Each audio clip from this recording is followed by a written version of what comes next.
Hi, everybody. I'm going to try speaking softly to start because there's a napping cat right next to me. And I feel like when I get too boisterous, he harumps his way off, and then I get worried about all the wires that he's going to wade through. So this will be a quiet, soft spoken Margaret tag. Welcome, welcome. Hi, JC. Nice to see you. Atwood Adventure Tag. This was originally by Jolene at the Bookworm Adventure Girl channel. And I will pop all the people who tagged me up into the chat because they're all wonderful for tagging me. Just after I explain, it is the 19th, which means we have one more day for the 99-cent ebook sale over on Smashwords. And in case you're not familiar, Smashwords is just a place to buy ebooks. You can get it in any format. So even if you're a Kindle person, they've got the books for you. And 99 cents for each of my books. So if you want to pack them away for a rainy day, oh wait, it's rainy here in the Northwest. You can read them now. So that is that. And what else? I've got, let's see, the Patreon tier for writers, which is still ongoing. I've got Sundays on StreamYard, which is still ongoing. And let me put the sign up link in here. That is what's coming up next Sunday, the 24th of April at 11 a.m. As long as that works for Dee, because I'm going to be featuring Dee Blair Gold, who is an author tuber and wants to know more about streaming. So tune in for that next Sunday. And as far as Friday, since I normally stream Tuesday, Friday, Sunday, the best I can do is, where's my banner? Mystery buddy read. We'll see if this happens. It depends on the other person. But yeah, those are my coming attractions. Friday might have a mystery buddy read discussion. Sunday is going to be Sundays on StreamYard with Dee Blair Gold, who, if you remember in my last video, I did an unboxing of her giveaway because she's got a fantastic channel to look out for. And yeah, what else is going on? What else is going on? Oh, yeah, there's that readathon coming up in like a week and a half called May of the Moderns. So if you haven't heard me talking about that, welcome back to the world. I hope you made friends with the rock you're living under. And I'll pop the playlist up here for this year's shenanigans. I've already got one person's TBR in there with the book that they think they're going to read. And I am eager to include other people who start talking about the books that they plan on reading in May. I know a lot of people do their TBRs earlier than I do, so I'm trying to keep an eye out. Okay, enough business. Let's say hello and then get started with the tag. So JC was here early and I went live a minute early, so she got to see that. Shannon was here, SD Houston. She made friends with the like button, always appreciated. Jordan Sky Vlogs, thought I'd pop in to say hi while I relax. I'm under the weather. Oh, I'm sorry to hear that. I hope you feel better soon. And the weather here. Yeah, I don't think we have a weather question in this tag, but we have a lot of interesting variety of questions. So let's get started. I was going to say the people who tagged me. Right. All right. So Jolene at Bookworm Adventure Girl is the person who originated this tag. And since YouTube cuts off the link in the description, put it in the chat so that you guys actually have the whole link so you can check out her channel. She's pretty awesome. I've been tagged by Marilyn Maya Mendoza over at the Baby Boomer Booktuber. I hear she's setting off to Paris soon, so I'm like so happy for her. I've been tagged by Jack at Spread Book Joy, and I'm also in a group read along with Jack right now of Pachinko, so that's very fun. I was tagged by Beki at Teacup the Storyteller, and she's delightful. I think she's in Scotland now, but she's Slovakian. And so she does these beautiful vlogs and beautifully edited vlogs. And yeah, so she tagged me as well. And then Leo Bancroft was the last one to tag me. And I had 4 people. So I figured I might as well get down to do this tag before, I don't know. I am the caboose on this tag. So I'm tagging people at the end, and I tag them on Twitter.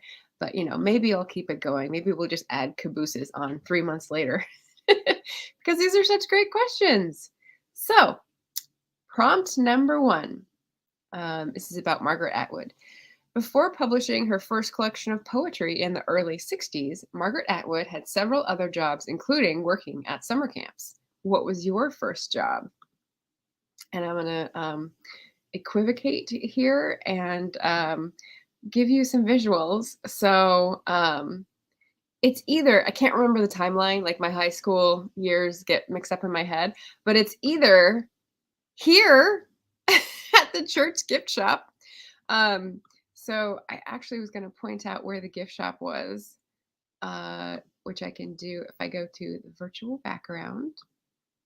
So if I shrink down here, this is Old Mission. This is Mission San Luis Obispo de Tolosa. Oh, look, you can still see Get Shit Done on the church.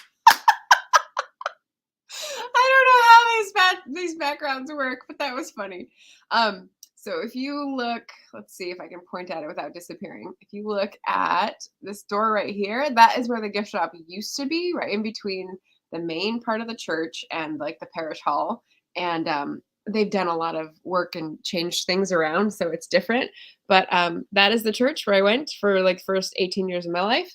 And these are the eucalyptus that still tower majestically over Mission Plaza, which is like the center of downtown. So it's a place I walk through every time I visit my hometown, which is kind of nice. And I don't normally think about my first job in the gift shop. What the gift shop makes me think of is that scene in, what's that old book movie? What's that old movie with Jimmy Stewart where it's like the one that You've Got Mail was based on? Because they have her working in a shop and there's all these tiny little boxes that she has to fill or stock or something. And yeah, so that's what it makes me think of, because we had a lot of little boxes that were just taking up space. Just an old way of doing things, So yeah. Shannon saying, my first job was as a babysitter at a bowling alley. Too young to be paid officially, so got cash every night. I think I remember you telling us that. Jordan Skyvlog saying cashier at McDonald's was my first job. Same for my nephew. Yep. Sign of the times.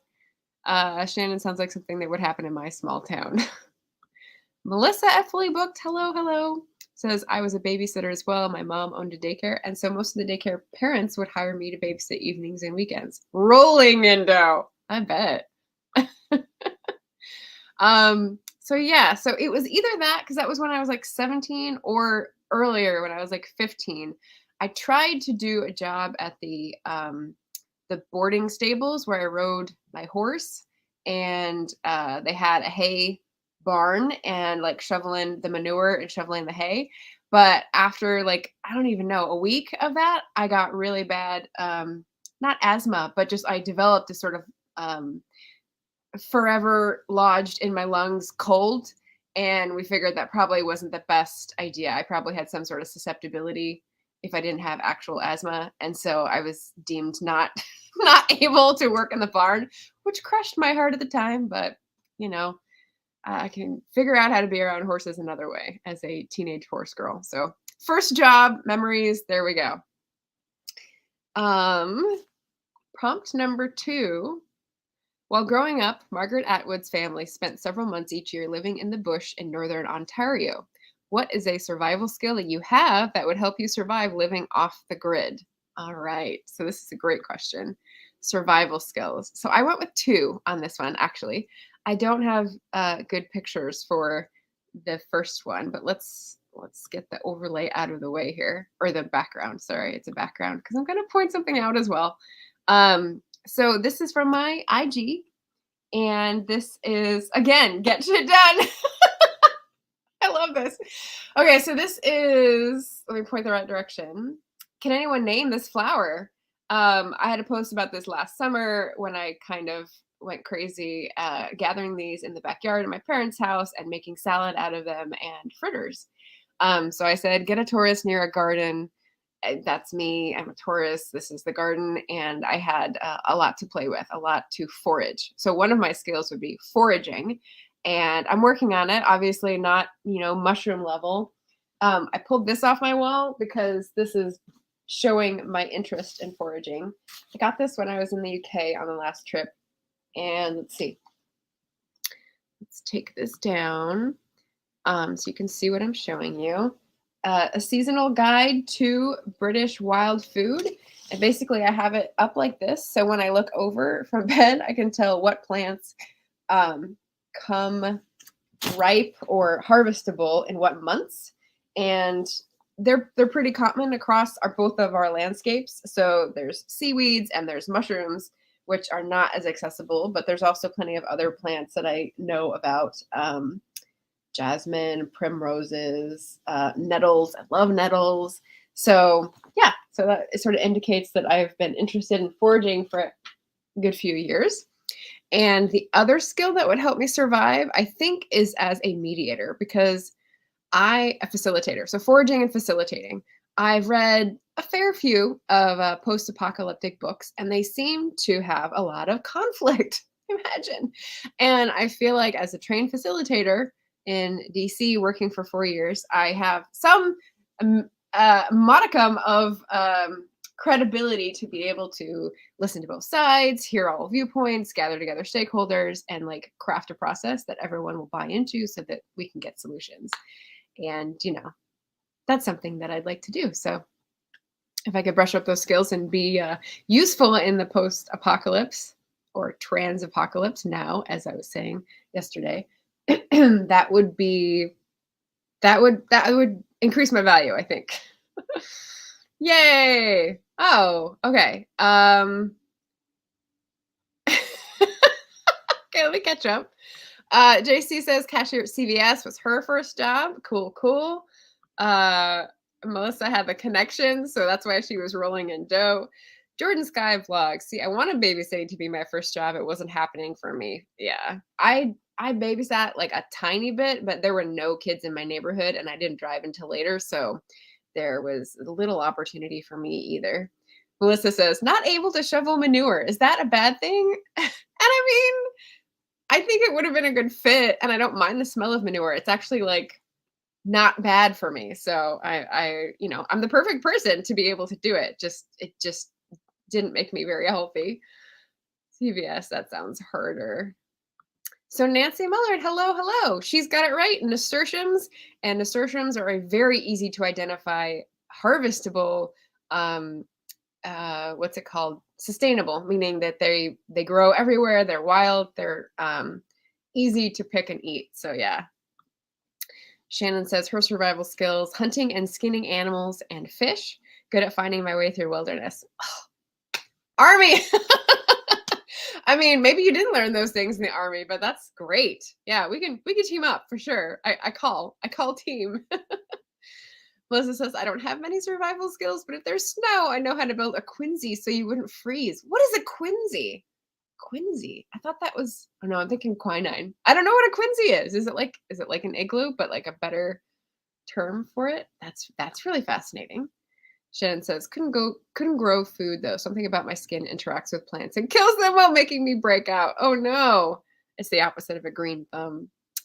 JC has absolutely none. I hate the outdoors and would not survive. You can stay in the quinzhee and we'll go out and forage. How about that? Jordan Sky vlogs. I have no skill when it comes to surviving. I'm a city girl from both of my hometowns, East Sussex and Los Angeles. Well, yeah, I'm there half of the time with you because I'm a Californian. Shannon says, love that. Melissa says, forager and mediator. You recruit you for my post-apocalypse survivors group. Good. Okay, so Melissa says dibs on me. Shannon and Fully Booked got all the skills. Totally, right? I need to learn to run. That'd be my only survival skill. Oh, that's a good one. I run like molasses, so if there's any beasts in the apocalypse, I'm dead. And Melissa's letting us know. Quinzhee is less involved in an igloo. It's basically a snow dugout. Very toasty, but also claustrophobic. Oh, okay. So it's kind of like a mix between a turf house, like Little House on the Prairie, and a snow tunnel, which is what we actually were able to conjure when we went to ski when I was a kid. That's all we could figure out how to do is a snow tunnel, my brother and I. Very cool. Okay, well, I like these survival skills. I like our odds. As a group, I think we can band together. This is fun. Number three, prompt number three. Margaret Atwood grew up reading comic books. Do you have a favorite comic book or comic book character? And this is where I'm going to disappoint Jen at Remembered Reads or Margaret at the Word Nerd because they are big comic book and graphic novel fans, and I have zero. I don't have a favorite comic book or comic book character. I've read some graphic novels that were good. If I had to mention one, it would be Ali Brosh, who wrote the nonfiction Hyperbole and a Half, because that was brave and fantastic and heartfelt and awesome. So, but that's not a comic book character, really. So, is my disappointing answer for number three. Prompt number four. Margaret Atwood is not only a poet and author, she has also illustrated books and shown her creativity in so many other ways. What are some ways that you are creative? I mean, there's the obvious one, which is 99-cent ebook sale on Smashwords right now, which I already said. For the books. Ooh, do I have that in an overlay? Boo, boo, boo. Yes, I do. Ta-da! 1, 2, 3, 4, 5. So that's one way of being creative. But I had a quote to read. I once heard creativity described as being the ability to grasp the essence of one thing and the essence of some very different thing and smash them together to create some entirely new thing. And that is from Lori Gottlieb. Her book, I Think You Might Need to Talk to Someone. I think it's what it's called. I can't remember right now. But I've had this up on my wall for a while because that's one of the things I'm really good at. And often it comes out as like a mumbled sort of metaphor that, maybe one person out of 99 will get. But it's the process of connecting disparate things and disciplines in my head that I feel like will find its home at some point in the future, will find its usefulness. I can't pinpoint it now. No one is paying me for it now, but at some point in the future, I think this will find its home. So for what that's worth.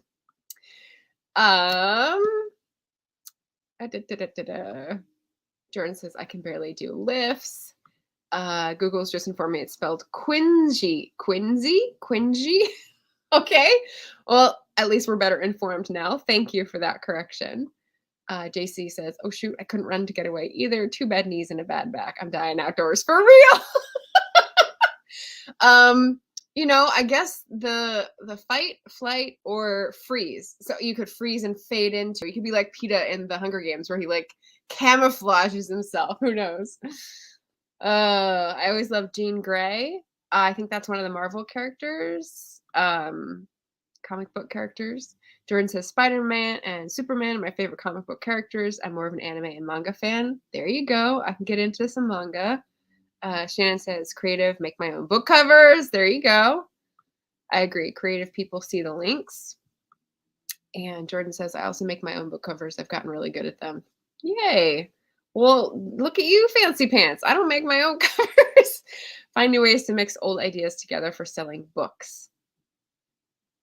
Oh, like retellings. New ways to mix old ideas together. Yeah, that works too. That's a really good one. Yeah. So, books and the metaphors. JC says, I'm a big girl, Margaret. I don't know how much I would fade into anything, but I can try to be as still as possible. You just need to be against the right background, JC. Like, pick your background. What would I fade away against? A big carton of eggs, perhaps? Like light toned cardboard and eggs. That's about like the shade, I guess. All right.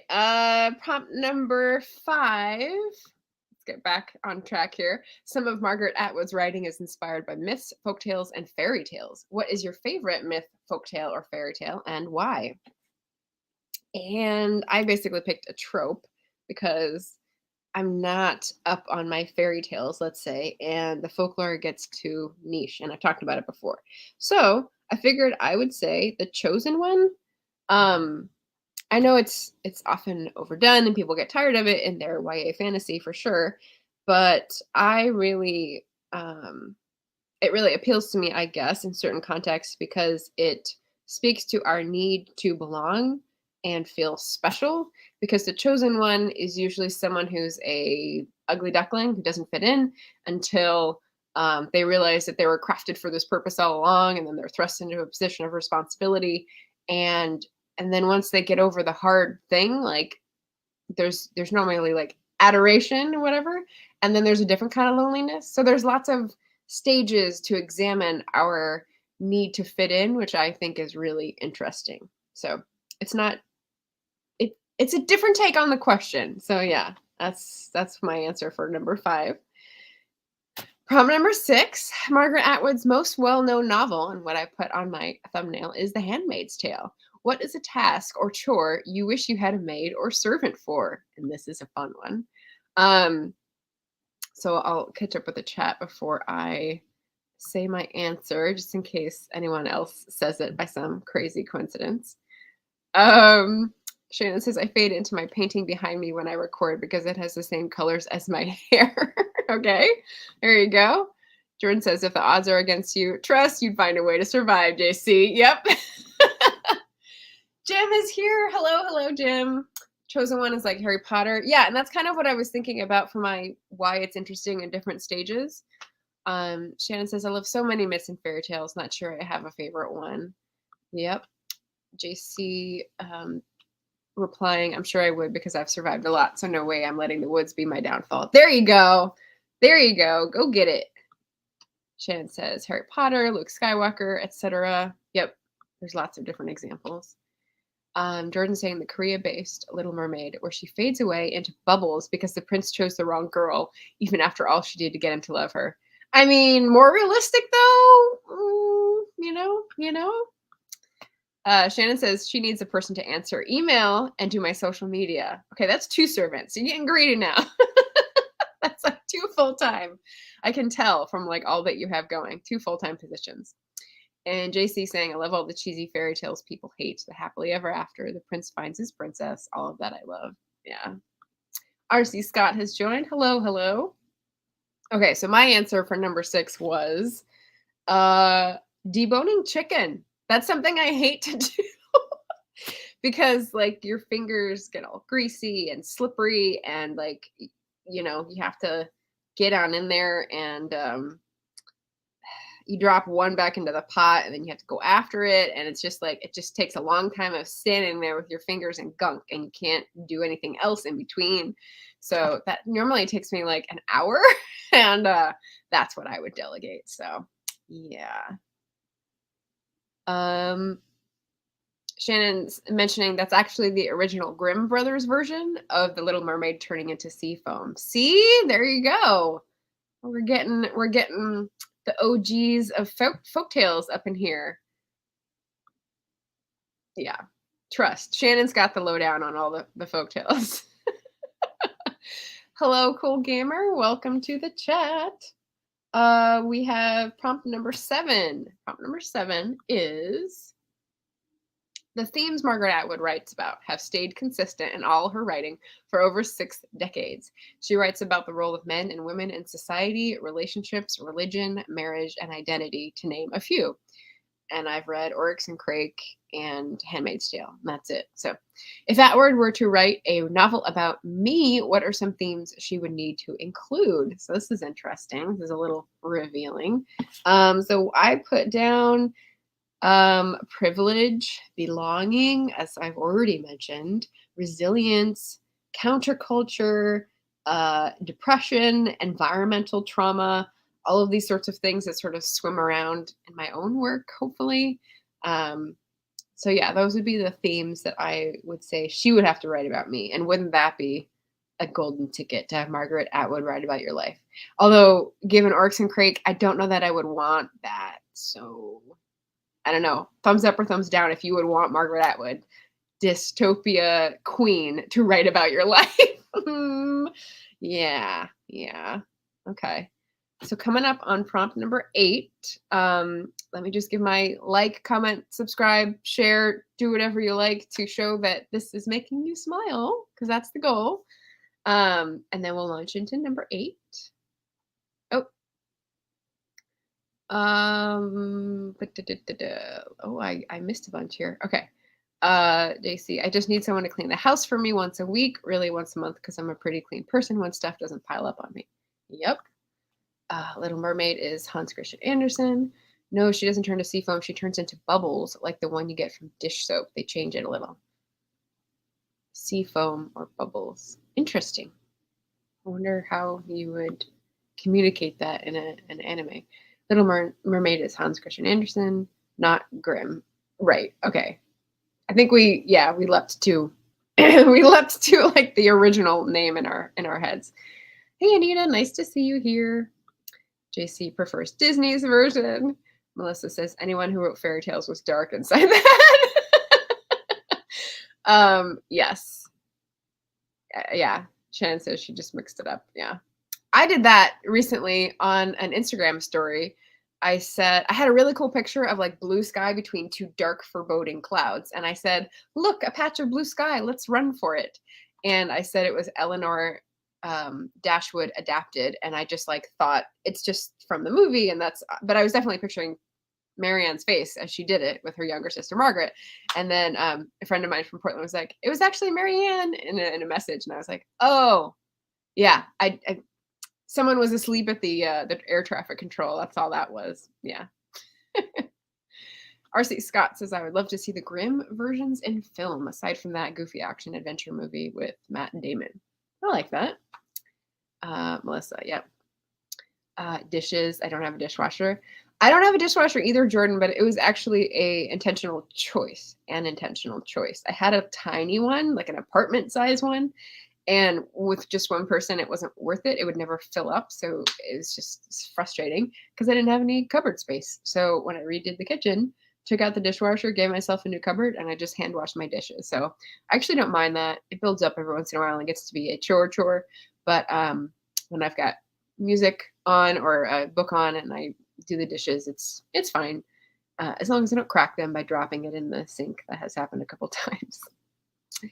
In your defense, Shannon, 99% are Grimm brothers, yeah. And they're often just as negative and traumatizing. Totally. Jordan says, my life is dystopian enough. I don't need people to dramatize it. Yeah. Most original fairy tales are pretty dark. Yep. R.C. Scott says, dark is my area, claiming that. All right. Well, I didn't see any like thumbs up or thumbs down about Margaret Atwood writing about your life and themes. So we'll skip ahead to 8, which is another opportunity for people to talk about their favorite language. Margaret Atwood has created words for her novels. She has talked about how this makes it difficult for translators of her work. Do you have a favorite word, and why is it your favorite? And of course, this comes up in multiple tags, so I just changed my favorite word at each time, really. And the one I put down for this one was grandiloquent. It just sounds like what it means, grandiloquent. So give me your favorite word of the day, language nerds, and pop it in the chat. Prompt number 9. We have Margaret Atwood was born in Canada, ta-da, and lives in Canada now, ta-da. But she has also lived in other countries like the United States, England, France, Germany, and Scotland. What countries have you lived in, and or what is another country you would like to live in? Haha. Okay, so this is where we kind of go off the deep end because I get to share pictures again of my travels, which I look for any excuse to do. So thank you for all those people tagging me for the opportunity to do this. So let's see if we can do this in order here. The first place I lived abroad, and this will not surprise any people, was when I was 3, and we lived in Northampton for a year. My family did an exchange with a teacher at the university there, with someone coming to San Luis Obispo, California, to teach at the university there. And so my brother was born in the UK, and that's the cute picture of me. I don't know, showing a picture to a neighbor. And I couldn't find the one in the Bobby helmet, but it's on my Instagram way back. If you know, you know. I'm a little Bobby helmet. So that's one in England. And then because it's not very revealing about being in England, here's the one that like proves proves that I was there. So they're lifting me up to put an envelope in a red letterbox, which is quintessentially British. So yes, I definitely enjoyed my time in England as much as I can remember. Apparently I came back with a Northamptonshire accent. So that's fun. And what else? I okay. I'm trying to like there's a lot of stuff here. I lived in France for a semester when I studied abroad. It was fall of 2001, so it was slightly disrupted, but there's still lots of good memories. I went on a trip and I picked this out of my scrapbook as a representative sample. That is my fashion sense in fall 2001. Laugh all you want, but remember this when you come to a later question. I still have that scarf. I still have those shoes. And I wish I still had that Zara jacket because that was pretty cool. I do not have that hat anymore. Thank goodness. So anyway, yes, this is the France period. And in terms of adventure, this is quite the adventure represented here on film. These are some people who I barely knew, but I went out clubbing with in small town Eastern France. And we were out dancing until like 4 a.m. And then we went back to someone's house and on the way, or I guess someone went out to a bakery that had started up and was making their croissants, and like 5 a.m. they had the fresh croissants ready and they brought a bag of them back to this person's house and we were divvying them up here and they were like steam escaping, burning your mouth. Just that is a French adventure moment that I will never forget. So I'm glad I have this picture to memorialize it or commemorate it. So that was my living in France, and I visited a couple times since then, but never for long. So yes. Let me catch up here with my questions. Jordan says, I'm one person, but I'm greedy, so I use a lot of dishes. Jim's words, shard, I like that. Serendipity, yes, and murmur. I like murmuration. It gives a little bit more finality. Murmur, I like that. Thank you. Anita says, I have many favorite words, but I'll go with kerfuffle. Kerfuffle's a fun one. Melissa is a big fan. And I guess that was a jinx because I guess they said it at the same time. So that's why she says OMG. That's cute. Jordan says, I don't have a real favorite word, but I have a fake alien word for my own novel series, Dolo. It's basically a curse word. I love it. So you invented your own. Dolo. Sorry. Keep it clean. JC says, I would love to live in either France or Italy. Definitely want a villa in Italy to write for several months out of the year, right? JC, have you read... What's that book that they made a movie out of with Diane Lane? Under the Tuscan Sun. It's really good. I recommend it. Shannon says, I love French. My teenage boyfriend wanted to know how to say I love you in French when there's no direct translation. So I told him, je t'adore. So he said, shut the door.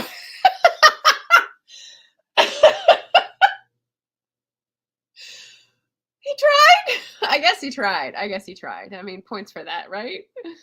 Yes, and Melissa's laughing at Mini Margaret. Shannon saying, I always remember that. Jim's lived in England, Wales, Australia, France, and now Georgia. All have their positives and negatives. Yeah, villa in Italy. I mean, write a retreat. It can happen for a short amount of time. You just gotta like set goals, right? Melissa has only ever lived east coast of Canada. All right. Jordan says, I'm a child of divorce and my mom couldn't take care of me, so I spent my schooling in boarding school in London with a stepdad and summer in Los Angeles. Oh, interesting split. All right. Jim worked in a French bakery. We started at 2:30. So, I don't think you were in the tiny eastern town where I was, but you know the struggle. And you know the rewards if you've ever had one of those croissants. Oh, so good. Jordan says, been to Argentina, Canada, Vegas, and Arizona. I think that's Arizona. I've not read it, but I've seen the movie. Does that count? No, because the movie is I haven't seen the movie. I did not want to see it. The book is so much better than the trailer for the movie. It's warped. So I would definitely recommend the book, especially as a writer and someone who loves, you know, Italy and writing in Italy, kind of the dream of it. Melissa says, only ever been to Canada and US, but in my defense, they're two huge countries. Yeah, they really are. And this is lived in. So I'm just talking about the places where I've lived in. I could not find in the last hour and a half any pictures of when I lived in Ireland for 1 month. I did my training course in Skull, which is in southwestern Ireland, and it was quite an experience. It was walk to the internet cafe during their posted hours to get any work done and email in 2005. So it was proper backwater and yeah, so that was interesting. And then the final one I think I have here is, here was my indication of, do you think I've lived in France? Do you think I have some sort of like paper snobbery based on living in France? I don't know. The Clairefontaine and the Direction and the Milou, like it kind of gives away the game. These are the full up notebooks. Oh, sorry. I started out quiet and now I just made a big bang noise. I'm sorry, Bean. He looks disgruntled. He's wondering what the kerfuffle was. Okay. Your daily bean shot. What can I say? The only other place that I've lived was for a summer, sort of abbreviated summer in 2007. Oh no, there's two more. Summer was Albania, and the representative photo from the album that I'm going to show off here is like one of the main streets in Albania, in Tirana, the capital. And what you see here is a bunch of people in police uniform standing there. It was like a July visit from, guess who? George W., the American president. And yeah, so that's why you had people, I don't know, sporting hats that were red, white, and blue and doing crazy things. And I remember walking around just like wanting to spit with impotent rage that they were going to be honoring this American president that was so yeah, so that is my Albania memento. And this is a lovely album that my sister Michelle made for me, so that's cool. And then the last one, speaking of cats, is a place that had multiple cats, and that is where I spent a year living in Turkey. So this is like a good picture of me looking out at the Boğaziçi. What's the body of water called? P.S. Shannon, I think you have to go back to your definition of isthmus, because I saw in a book someone use it as a landmass across water. So I don't think the other part of Florida is called an isthmus unless there's a different meaning I don't know about. But anyway, Bosphorus. There we go. The Bosphorus Strait.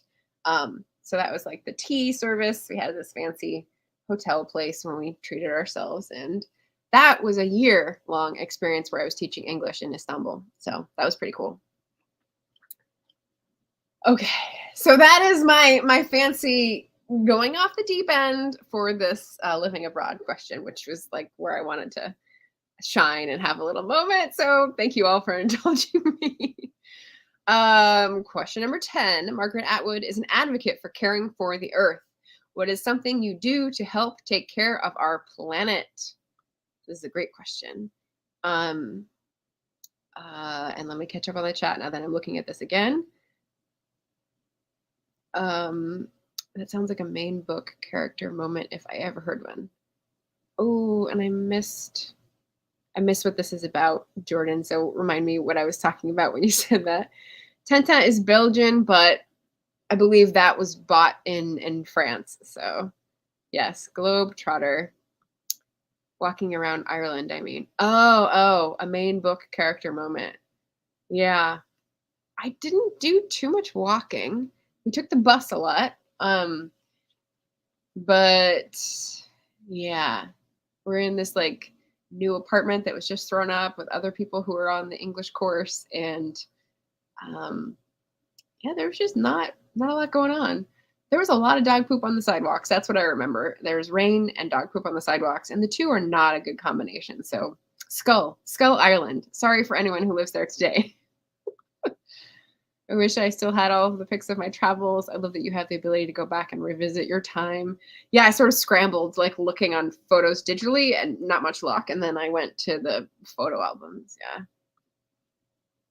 One of the main streets in Tbilisi is named after George W. Oh my God, that's gross. That's gross. Thank you for letting me know that, Jim. Jordan says, I've always wanted to go to Turkey. Yes, the Bosphorus. I eventually came up with it, but thank you. Maybe they modified it. That was like 30 years ago, but I was also young down in Miami. Okay, well, we'll settle this. We'll settle this next time we're on a stream together. How about that? Anita's coming to our rescue. National Geographic. An isthmus is a narrow strip of land that connects two larger land masses and separates two bodies of water. Yes, so basically it's like a bridge between two lands going over two waters, which does not describe the main body of Florida. So whoever you were listening to as a 10-year-old was putting you wrong, unfortunately.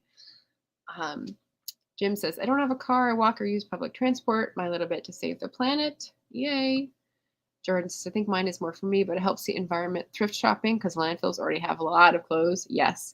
And Jordan, I don't know if you follow Lena Norms, Leena Norms. Her channel is fantastic. She does lots of repurposing outfits and thinking through fast fashion and explaining why this exact problem is something that we can remedy through our own choices. And I love her. She's so funny. So definitely recommend Lena Norms to anybody. Jen says, always try to pick up litter when I see it. That's amazing. I probably don't do as much as I should in other areas of my life. See, these are great answers. What got me frustrated with this tag was that everyone would just say recycling, and I'd be like crawling out of my skin going, that's not it.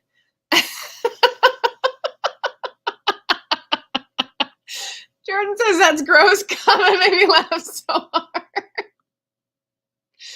Oh, well, that makes more sense. Maybe something to do with the Florida Keys. So when you have they're not called atolls. What are they called down in the Keys? I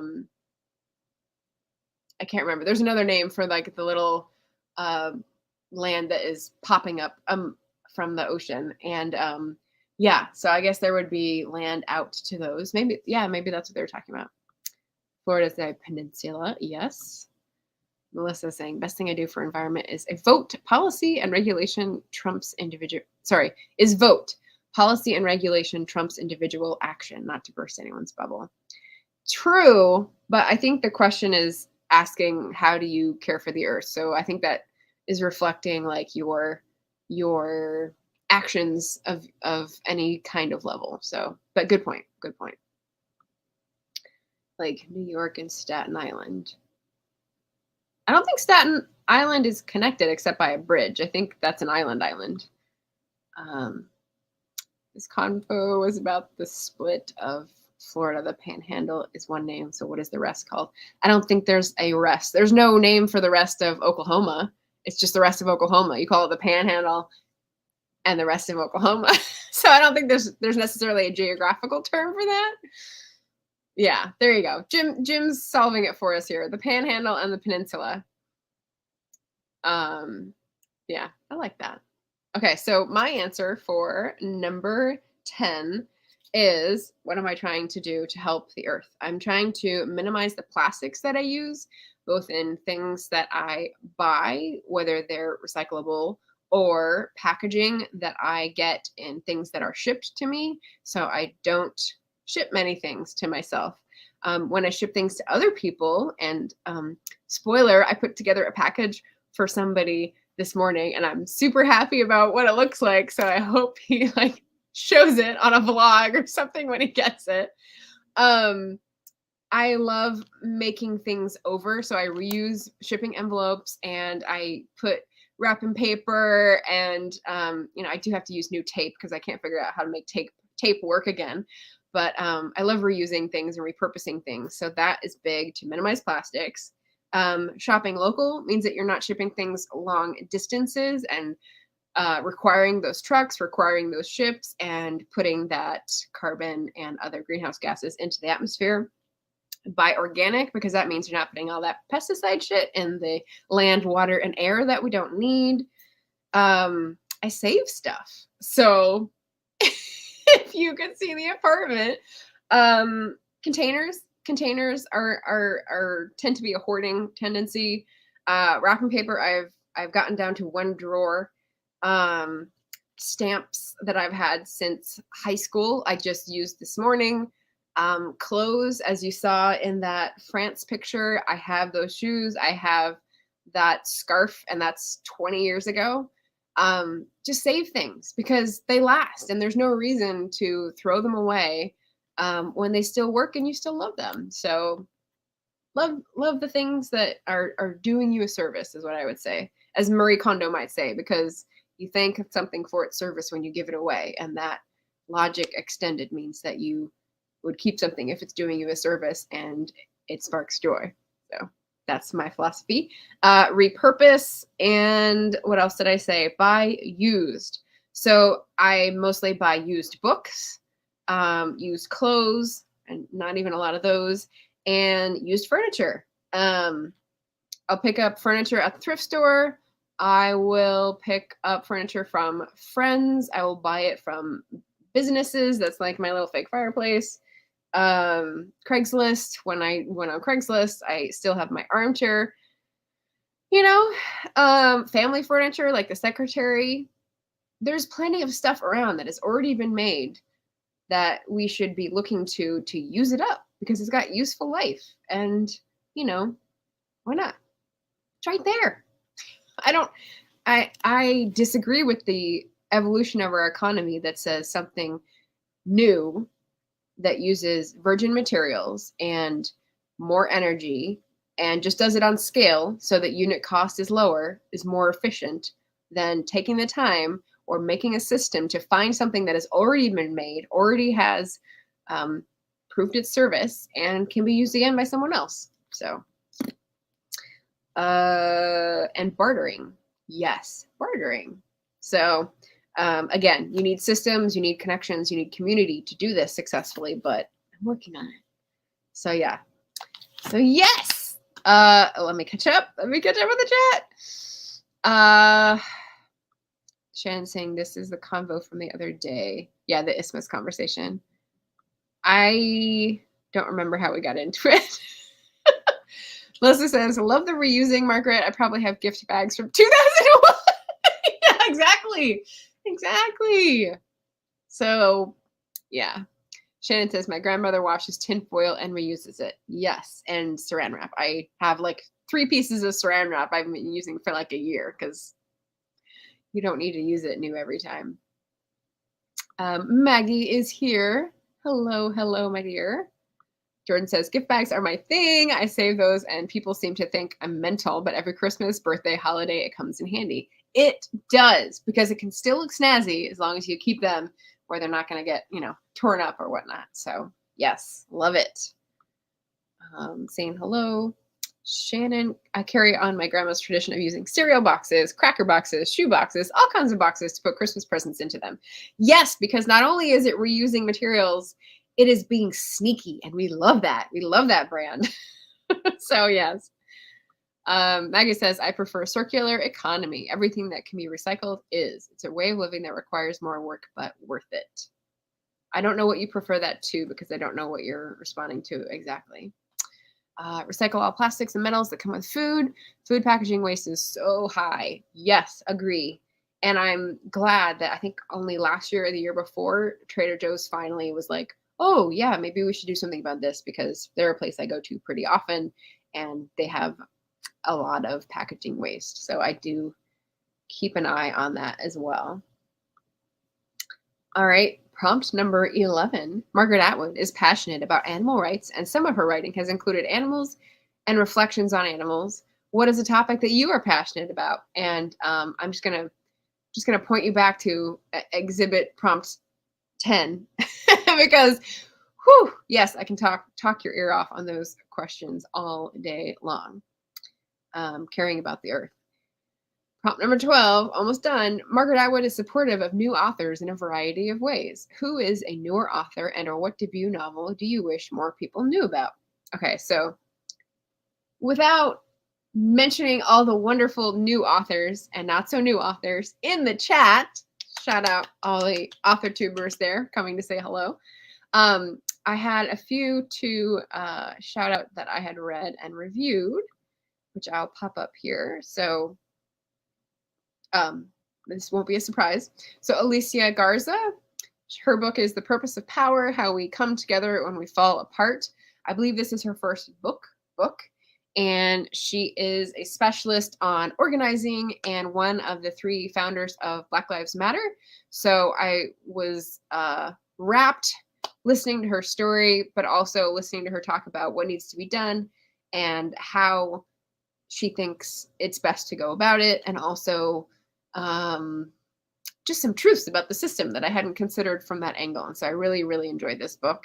And when I went into the Black-owned bookstore and asked if they'd read it, they were like, oh yeah, that was big a couple years ago. And I was like, it should still be big. So I'm like putting it out there that more people should read this one, encouraging people to look it up, put it on your TBR shelves or wish lists. And hopefully it might come into your hot little hands.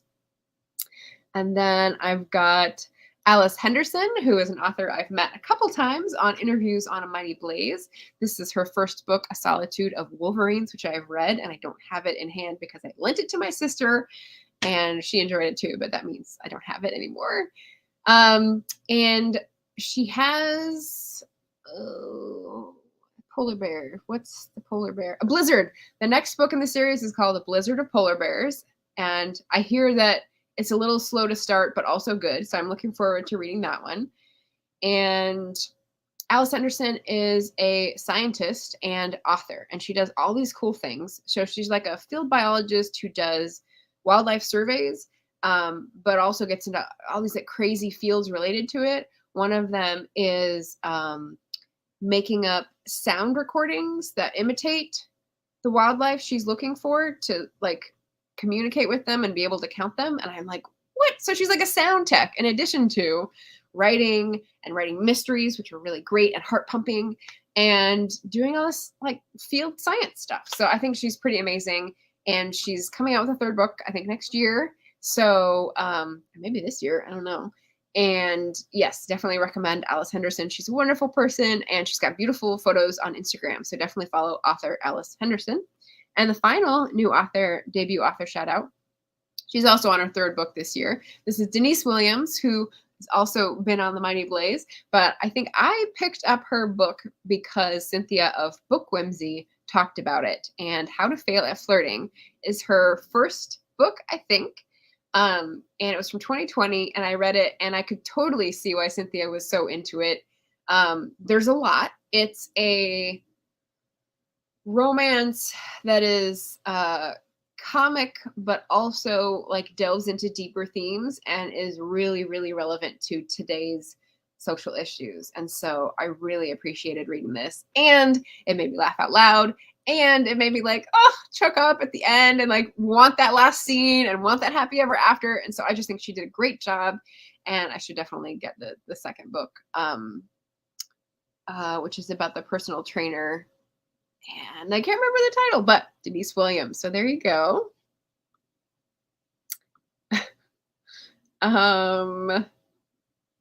Jordan says, I'm passionate about people of color getting more creative chances and paid equally. Drives me mad when I hear about people not getting paid the same or offered the same opportunity because they're people of color. Yes. Yeah. So like hashtag publishing paid me. Yep. I agree. Shannon's putting forward Brian O'Sullivan, who writes fantasy fiction of 2nd century Ireland. Nice.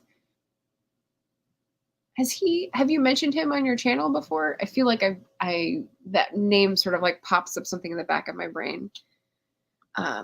Jordan says, it's hard to find new authors in the genre I like. I'm reading a book by that author now. It's called The Fastest Way to Fall. There you go. Denise Williams' 2nd book is Fastest Way to Fall. That's the personal trainer one. And the 3rd one that's coming out this year is called Do You Take This Man? It's about a wedding planner. So another like romantic comedy setup, but I'm sure it's got like deeper themes and stuff. So yeah. Yay. Yeah. And I hope I did a variety there. So I've got one nonfiction, I've got one mystery science, and I've got one rom-com deeper theme. So I hope I served up something that someone can find interesting in one of those three. Yes, okay, she's mentioned Brian O'Sullivan before, 2nd Century Ireland. So niche, but sounds pretty good to me. So yeah, author shoutouts, and then I just have to tag Booktubers, and I have a banner for this. Bing! So, winding up here at under an hour, I am tagging Bethan Bruninga-Sokolar, our resident bee scientist slash booktuber, author.Elliot, which is Claire Elliott, who is our French correspondent in academia slash fiction writing, Rosie Cockshut, a Canadian booktuber who loves, wait, I did research on this. I'm trying to remember if she's the one who has Peloponnesiad. I think she liked the Peloponnesiad by Margaret Atwood, because I was trying to find people who had not done this tag, and after 3 months, that was pretty hard. But I think Rosie might have an interesting opinion on Margaret Atwood stuff. And Katie Reads and Rants, who's down in California, who's a great booktuber, who I think needs to do a tag. It's been a while for me, and you know, it might have been a while for her. So Katie, you're tagged as well. So those are the 4 people who can be the caboose after my caboose for the Atwood Adventure Tag. And yeah, reminder that Friday we might have a mystery buddy read or not. And Sunday we definitely will have a Sundays on StreamYard with D. Blair Gold. So tune in if you're feeling author tube minded. Otherwise, enjoy Camp Nano. Enjoy preparing for your May TBR, dare I say, with some May of the Moderns reads on it. Contact your buddy if you've got a buddy read going on the spreadsheet. And what was the last thing? Camp Nano, May of the Moderns. Oh, yes! Ebook sale on Smashwords. You've got one more day to get 99-cent ebooks for all of my 5 books. So after that, I'm going to put them in a box set. It's very late, but it will happen, Shannon.